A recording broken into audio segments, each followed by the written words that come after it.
Have you ever found mirrors a little bit creepy? Like maybe something else is watching? In this video, I'm going to be narrating 3 horror stories about mirrors.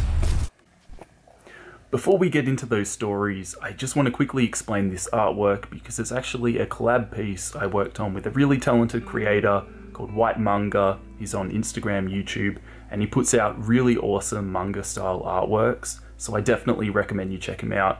I've been following him for a really long time. He was one of the first art channels I watched back in the day, and it's really awesome to see him still putting out amazing content. So check him out. You can see his part of the collab and how he created the framework to this drawing, and then I had to kind of fill it in with my character.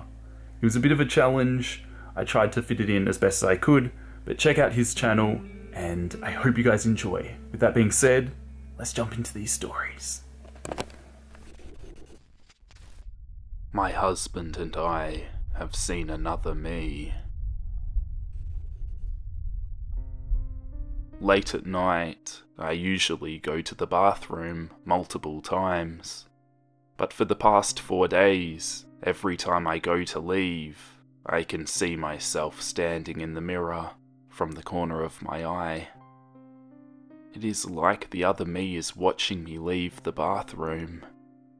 It terrifies me to the point where I almost run out without looking directly at the mirror. I never told my husband about it because I didn't want to acknowledge it out loud. Earlier today, I took a nap in our bed while he sat in the chair next to it, watching TV. When I woke up, he told me he had seen me sit up and crawl backwards to the edge of the bed and stand up in front of our bedroom door from the corner of his eye. He thought it was weird that I got up like that, because I'm in the last month of my pregnancy and I can't really move so good without it hurting, so he tried to talk to me. When I didn't answer, he looked at the door to find me not there and still sleeping in bed. I got really creeped out, and I finally told him about what I had been seeing in the bathroom. He thought it was creepy as well, but he didn't want to really talk about it anymore, because he thinks that it will give whatever it is power or energy. I have no idea what it wants, or why we have both seen it. Handprint on my mirror. When I was around 10 to 14 years old, our house was very haunted during this time. I have so many stories to share, but there are 2 of them which really topped them all, and here is one of those stories. Our house is not old at all, and I'm not sure where this spirit came from, but it only seemed to have an attachment to me. At this point, I knew our house was haunted, and either no one wanted to admit it, my mum, dad, and brother, or they truly did not believe in it. At the time, I had a nightstand with double mirrors, and that evening I decided to clean my room. I still remember to this day that I got a very bad / creeped out feeling as I was cleaning the mirrors off. I was always horrified of seeing an apparition or something staring back at me in the middle of the night. Everything is normal the rest of the night, though I'm sure something weird must have happened, but it was so long ago I don't remember any other details. I'm 22 now. So I wake up the next day and see what I literally was fearing every single day. The creepiest handprint I have ever seen in my life. Here's a picture of that handprint. You can even see the SpongeBob pillow I used to have laying on the bed from when I was younger. The scariest part is that I could never, ever recreate it myself. I ran and grabbed everyone from my house to show them, and no one said a word. I remember my parents looking at each other.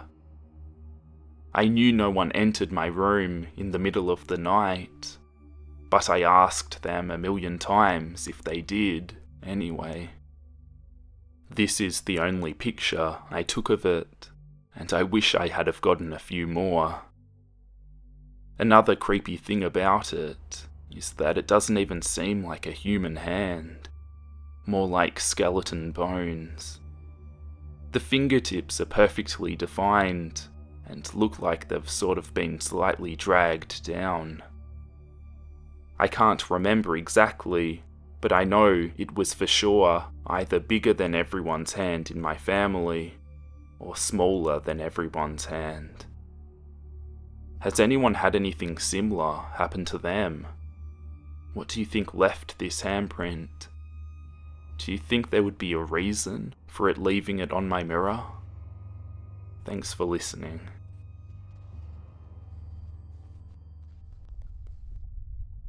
Ghost in the mirror. This happened a long time ago, when my daughter was about 2. She's now away at college, so I'd estimate it happened in about 2000. I'd been out shopping with my daughter, and she was crying on the way home in the car because she'd dropped her sunglasses and couldn't reach them. I couldn't reach them either, and told her she'd have to wait until we got home. When we got home, I grabbed the glasses from the floor of the car, took her out of her car seat, and went into the house. As I carried her up the stairs, she was playfully trying to fit her little toddler sunglasses on me. We were being silly and giggling, and I said, "Let's go see how Mummy looks in the mirror with these on," and we went straight to the bathroom to check out my new shades. I turned on the light and held her up to the mirror over the sink. We were just being silly and making faces at each other, when suddenly I noticed something in the reflection that should not have been there. As you look into the bathroom mirror with the door open, you could see the entire living room, which would be behind you, reflected in the mirror. My father, who passed away in 1996, so about 4 years before this event happened, was seated at the end of the sofa, smiling at me. It was like I was frozen. I stood there, looking at him in the mirror, and absolutely couldn't move. I just gaped at him, then looked at my daughter's face in the mirror to see if she had noticed him. She was still too busy grinning and playing with the glasses to notice. I had enough time to get a really good look at him and noted what he was wearing, which was rather nondescript. Just an off-white, long-sleeve dress shirt, no tie, and dark slacks. Interestingly, this is not how he was dressed when we buried him. He was sitting rather casually, with one leg crossed over the other, and his left arm outstretched along the armrest of the sofa. The whole vision, or whatever you want to call it, probably didn't even last 30 seconds, but it seemed like forever. After staring at him in stunned silence, I finally spun around with the baby in my arms to look out the door into the living room. He was gone. My father passed away very suddenly, and I like to think that he just came back to have a peek at the granddaughter that he unfortunately never knew. He certainly seemed to be enjoying the little show we were putting on in the bathroom that day, judging by the grin he had on his face. A week or so after this happened, I was at my mum's house with my daughter, and my mum and I were talking at the kitchen table while my daughter played on the floor.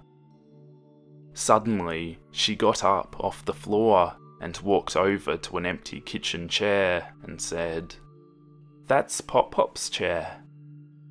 To my knowledge, no one had ever told her that my father had a favourite chair at the table where he always sat. I said to her, "How do you know that's Pop-Pop's chair?" And she replied, "He told me when I saw him last night."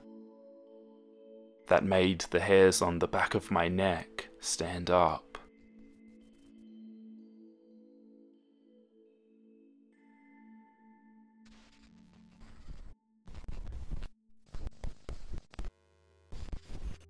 Thanks for watching. Consider subscribing if you'd like to see more content, and go follow White Manga. I'll leave a link in the video description so you can check out his channel, and I will catch you in next week's video. Guys, I'll explain in a minute. Just come with me, I've got to show you something. It's outside. I was outside before and I was hearing noises and I know something's going on. Here, I'll show you. It's just out here.